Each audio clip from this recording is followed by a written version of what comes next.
हम उस स्थान को भूल गए जहां जाकर हम सदा सुखी रहेंगे, और हम सभी पहले वही रहते थे। अब कई भक्त अज्ञानतावश से, भोले भाले जिनको ज्ञान नहीं, वो ये प्रश्न किया करते कि एक बात बता, जब सारे ही यहां से चले गए तो यहां कौन रहेगा? बता, वो नैया ही चिंता हो रही है कि यहां कौन रहेगा, बता। अरे यहां यूं तो एक पत्थर है, घूमता रहेगा, हमने क्या ठेका ले रखा है पृथ्वी का? ये मंगल ग्रह जो चांद और ये सारे धक्के खाने लग रही है, फिर जाएगा। हम अपने सतलोक में चलेंगे, इसकी हमने क्या क्या करना? ये तो जिसका हुआ आप संभालेगा इसने। तो कहने का भाव ये है कि हम इतने रंग गए यहाँ पर। जैसे एक भक्त बोला बाला, उसके घर उसकी पत्नी बहुत बीमार थी, पर बहुत समस्या में थी, हर तरह से तकलीफ थी। परमात्मा की दया हुई, दीक्षा ली, भगवान की कृपा से वो स्वस्थ हुई। उसको समझाने लगे, भाई नाम ले ले भक्त, नहीं तो भक्ति ना करने से पशु बनोगे, जोटा बनेगा। वो जोटा बुग्गी ले रहा था, उससे कहा भाई फिर जोटा बनेगा तो न्यू बोला, महाराज जी जोटा भी तो बनना चाहिए, फिर बुग्गी में कौन चलेगा? इसने बुग्गी की चिंता हो रही। मैं कहा अच्छा भाई, तो बुग्गी खातिर कर ले काम। फिर उसे उपदेश ले लिया उसने। लेकिन हमारी धारणा ऐसी बनी हुई है कि यहां ऐसे कैसे होगा। तो पुण्यात्माओं, परमात्मा के इस मार्ग को बहुत गहराई से समझो। जिस उद्देश्य से परमात्मा स्वयं आते हैं उस अच्छे लोक से इस गंदे लोक में आपके लिए, तो ये कितना इंपॉर्टेंट काम होगा। एक ऐसे वैसे तो भगवान इतनी दूर से आए नहीं, आपको ये ज्ञान देने के लिए कि तुम यहाँ के रहने वाले नहीं हो, सतलोक में एक बहुत सुख है, और जिस सुख को तुम यहाँ खोज रहे हो ये तुम्हें 1000 लाख करोड़ वर्ष खोजते रहो तो नहीं मिले, एक जन्म की तो बात छोड़ो। और यहाँ क्या हालत है तुम्हारी, उससे हमें परिचित कराते हैं। उधर से काल के दूत भी अपनी खूब काल प्रेरणा से अज्ञान का प्रचार सपरे कर रहे हैं जगह जगह। अपने आत्माओं, परमात्मा ने आकर हमें इसलिए ये ज्ञान दिया क्योंकि हम उनके बच्चे हैं, और ये जो काल हमारा दुरुपयोग कर रहा है हम इसके बच्चे नहीं हैं। अपने बच्चों को कोई ऐसा दुखी कर सकता है? किसी की टांग कट गई, किसी की आंख फूट गई, और किसी का हाथ कट गया, किसी का बेटा मर गया, किसी की बेटी मर गई, कोई कैंसर से पीड़ित है, कोई पशु पक्षी बनकर, गधे कुत्ते बनकर बिष्टा खा रहे हैं, टट्टी खा रहे हैं। तो ये कोई अपने बच्चों को ऐसे दुखी कर सकता है? तो इस भगवान को हम अपना मालिक मान सकते हैं? यहाँ का जो स्वामी है ये काल है, इसका उद्देश्य हमें पीड़ित करना और विचलित रखना है, भ्रमित रखना, ताकि इनको भगवान का ज्ञान ना हो जा और कहीं ये भाग ना जा। तो उससे पहले ये अपने संत भेज के हमारे वो भी बच्चे परमात्मा के वो संत हैं, या जैसे भी उस काल का फंस गए, वो उस अज्ञान के मास्टर बन गए, उस अज्ञान को जगह जगह प्रचार करने लगे। भोली आत्माओं ने उनको संत महात्मा मानकर उनके एक एक वचन को शिरोधार्य कर लिया। अब ये सच्चा ज्ञान जब आता है तो वो पुराना पेंट उतरता नहीं जल्दी सी। तो दास के ऊपर दया करी परमात्मा ने कि पहले इन सभी सदग्रंथों का ज्ञान करवाया,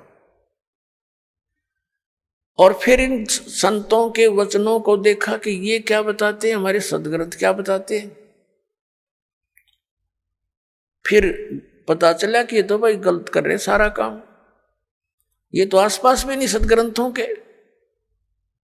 1 2 3 4 10 सैकड़ों की संख्या में इन संतों को के इतिहास को, इनके ज्ञान को दास ने पढ़कर देखा। शायद ये तो अच्छा महात्मा दिखाई देता है, इसका शायद ठीक मिल जावे। फिर जो चले गए यहाँ से महापुरुष, जिनका बड़ा बोलबाला था, मैं ऋषिदानंद जैसे नकली, इनसे बड़ा प्रभावित था दास। और दास ने इसके सत्यार्थ प्रकाश को इस उद्देश्य से इस तत्व ज्ञान की प्राप्ति के बाद पढ़ा। पहले भी पढ़ते थे, पहले समझ में नहीं आता था कुछ भी कि महापुरुषों की वाणी हम नहीं समझ सकते, ये सोच कर रख देते थे इसको। ऐसे इन पुराणों को रख देते थे, भाई ये तो भगवान की माया है, हम कैसे समझ सके। और जब दास की परमात्मा ने वो आंखियां बना दी तत्व ज्ञान वाली, उस दृष्टि से जब इनको देखा उन चश्मों से, तत्व ज्ञान वाले चश्मों से, फिर देखा अरे नाश कर रखा सारा, कख भी नहीं इनके पास, ना वेदों वाला ज्ञान, ना कोई संसारिक व्यवहारिक बातें ठीक इन लोगों की। तो बड़ा चिंता का विषय बना। और इस सत्यार प्रकाश को दास ने इसलिए पढ़ा था कि ये महापुरुष का लिखा हुआ है और इस महापुरुष के विचारों को सभी मानते हैं, और हो परमात्मा दया कर दे और कबीर परमेश्वर के वचनों का समर्थन मिल जाए तो मुझे ये ज्ञान आगे बढ़ाने में घड़ी सुविधा हो जाएगी कि देखो सत्यार प्रकाश में महर्षि दानंद ने भी ऐसा ही बोला है। अब देखा तो महर्षि दानंद ऐसा नकली पाया को देखा को नहीं मैंने, और तेरा गजब भैया, एक भी व्याख्या वेदों और किसी से भी नहीं मिल रही सदग्रंथों से, तो बड़ा दुख हुआ। तो इसलिए फिर जनता के सामने रखने शुरू किए कि ये ओरिजिनल नोट है, हमारे सदग्रंथ तो ओरिजिनल नोट है और ये डुप्लीकेट नोट है इन संतों के जिनको तुम ओरिजिनल मान करके ग्रहण किए हुए हो। अब प्रारंभ में तो दास को बड़ी कठिनाई का सामना करना पड़ा, क्योंकि श्रद्धालु लोग ये कहते हैं कि किसी की आलोचना नहीं करनी चाहिए, अपना ज्ञान बताओ। अरे अपना अपना सारे बताओगे तो सबका अपनी अपनी डफली, अपना अपना राग, फिर वो ज्ञान के रह गया तो जो जैसा कहेगा वो तो ऐसा चल ही रहा था। फिर पुण्यात्माओं, जैसे एक बार किसी ने 500 के नोट नकली छाप लिए और वो मार्केट में पहुंच गए, उनका पता लगा सरकार ने, तो फिर जनता को ठगने से बचाने के लिए एक समाचार पत्रों के माध्यम से, टीवी के माध्यम से ओरिजिनल और डुप्लीकेट दोनों दिखाए, उनकी भिन्नता बताई, ओरिजिनल ऐसा होता है, डुप्लीकेट ऐसा होता है। तो क्या सरकार आलोचना कर रही थी? एक महापरोपकार कर दिया ना, लाखों लोग ठगे जाते, गरीब व्यक्ति मारे जाते जिनके 5-7 हज़ार रुपये होते, रुए ठग नकली कागजों में लग जाते। तो पुण्यात्माओं, दास का यही प्रयत्न समझ लेना, ये पूरा विश्व याद किया करेगा इस दास को। ठीक है, दास को बहुत कठिनाइयां आई हैं,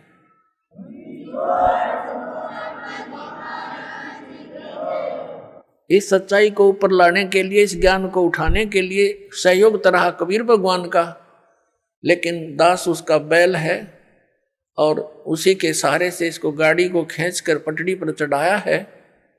पहले तो खाचे में कीचड़ में डाल रखी थी और इसमें बहुत से संकट दास के ऊपर आए हैं। साथ में हमारे बच्चे जो परिचित हो गए थे उन्होंने बड़ा सहयोग दिया अपने बहन भाइयों को समझाने का, वहाँ तक ये संदेश भगवान का पहुँचाने में बहुत सहयोग दिया है। और आपका भी फर्ज बनता है, ये सच्चाई है और सच्चा ज्ञान है, इससे पूरे विश्व में शांति होगी। प्रत्येक प्राणी का कर्तव्य बनता है पहले आप अच्छी तरह समझे दास के विचारों को और शब्द ग्रंथों को और उन महापुरुषों के विचार जो दास आपके रूबरू कराता है कि उन महापुरुषों ने भी ऐसी साधना की, उनसे उनका मोक्ष हुआ, तो उनको अच्छी तरह समझकर फिर आप लगो और साथ में औरों को भी ट्राई करो प्यार से। ये मार्ग कोई बलपूर्वक कराने का नहीं होता, ये ज्ञान से होगा। आप सुन रहे थे जगत गुरु तत्वदर्शी संत रामपाल जी महाराज जी के मंगल प्रवचन। अधिक जानकारी के लिए विजिट कीजिए हमारी वेबसाइट www.jagatgururampalji.org। संत रामपाल जी महाराज जी के शुभ आशीर्वाद से पूरे विश्व भर में 500 से भी ज्यादा नाम दीक्षा केंद्र हैं, जिन पर संत रामपाल जी महाराज जी द्वारा ऑनलाइन निशुल्क नाम दीक्षा दी जा रही है। अपने नजदीकी नाम दीक्षा केंद्र का पता करने के लिए संपर्क करें 8222880541।